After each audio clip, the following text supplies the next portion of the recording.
We begin part 3 with LJ's poem, When Happiness Comes. As you know, this was one of my Halloween poems, but the movie it was based around was truly so disturbing that I didn't want to write anything necessarily about it. There's one tiny bit in this poem that's like a line of dialogue from the movie. That's all I used. But that day I was also having a really bad day. And I was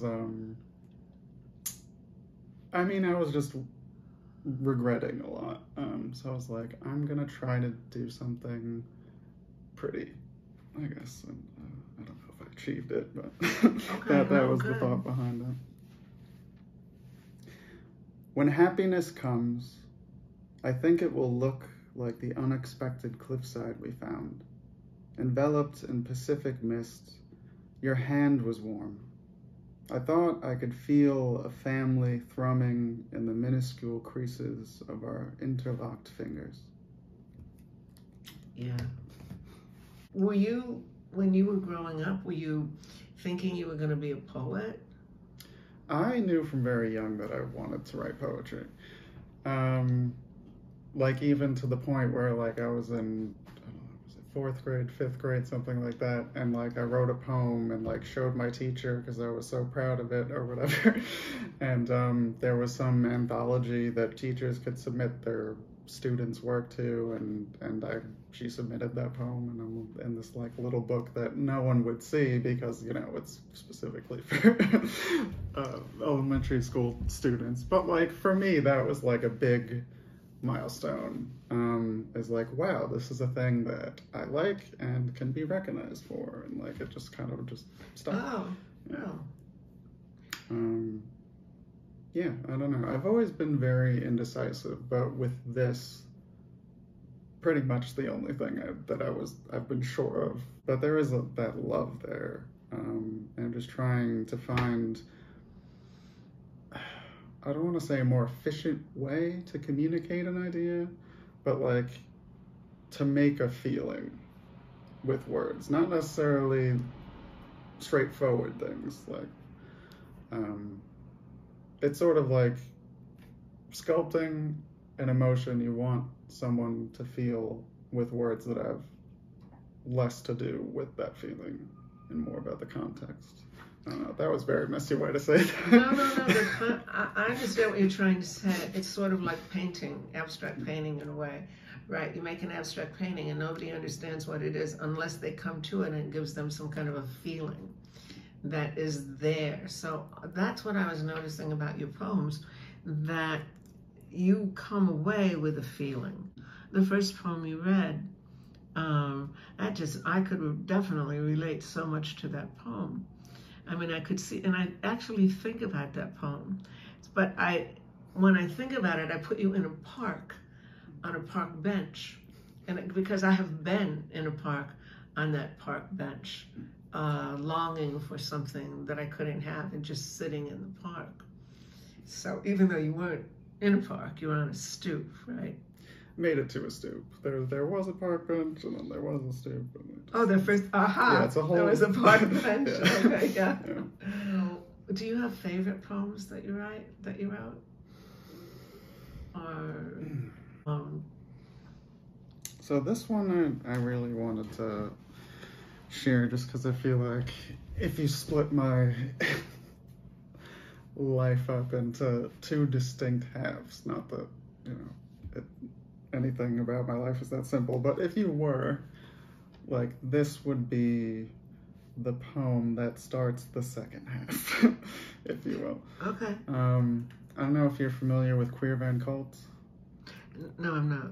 So, Queer Art Collective, where they had an exhibition at Snug Harbor Newhouse, and it was my first foray into performance art. I really wanted to like make a little thing and do performance, and I buried myself alive in a coffin with actual mulch on it and like astroturf and plastic flowers, and then like each hour the audience who was in the exhibit would take one layer off, not knowing I was in there, but I mean, you could probably guess, I guess. And then I, popped out at the end, and it was this whole thing. It was about my gender identity. In a way, it was sort of confessional. Not that, I don't know if it was straightforward or not, but but to me, that's what it was. Mm-hmm. And afterwards, I wrote this poem. This coffin is for the living. To be queer in this world is to be entombed. Closets are coffins, a box is a box. But the burden of rebirth is on us. Under the layer of mulch and astroturf, plastic flowers to retain the beauty of decomposition, this was somewhere I have been so many times before. In elementary school, not understanding gender-segregated kickball teams, 1 foot below the earth. In middle school, getting heckled outside the Staten Island Mall for holding my boyfriend's hand, 1 foot below the earth. In high school, getting called a faggot in public by a stranger, 1 foot below the earth. After every body hair sprouted from my befuddled skin, 1 foot below the earth. For every website with a drop-down menu asking me my gender, 1 foot below the earth. And for every reflective surface in all of existence, 1 foot below the earth. Here I was again in the box. The air stood stagnant and warm. The light was almost gone, save for tiny holes. What I wanted more than anything was to feel terror. I wanted to bask in the precarious nature of my own mortality. I wanted to play with the teetering edge between nothingness and catharsis, but in the end, it just felt familiar. While inside, I could hear everything, afforded the chance to hear whispers meant for the dead. A man's voice I couldn't place insisted there must be a beautiful body inside, a secret friend that would join them there in no time at all. He was perhaps only half right. A secret body was there. A secret body was always there. The points of contention were the question of its beauty and whether it actually ever made it back from below the earth. Wow. I want to ask you a question that is really, how did you breathe when you did that? We drilled holes in like the back of it, and it was like obscured from Okay. It was very like, very DIY.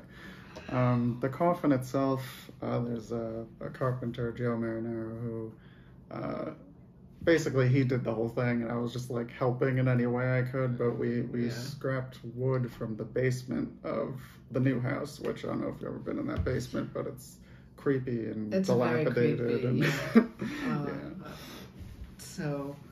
yeah. So how do you see your performance art in the future? I loved the experience, and I want to keep doing more. But it's very, very fresh still for me. I'm definitely one of those that has like a million ideas, but like it's gonna take some time to execute. You see your performance art in the future? I loved the experience, and I want to keep doing more. But it's very, very fresh still for me. I'm definitely one of those that has like a million ideas, but like it's gonna take some time to execute. Maybe you'll come back, and when you're doing performance art. LJ, it's been a pleasure to spend time with you. Please come back. You don't have to wait till another performance art piece. You can come back anytime. You can come back just to hang out if you like. And viewers, thanks for watching. If you like this video, please subscribe and comment. We'd really appreciate it.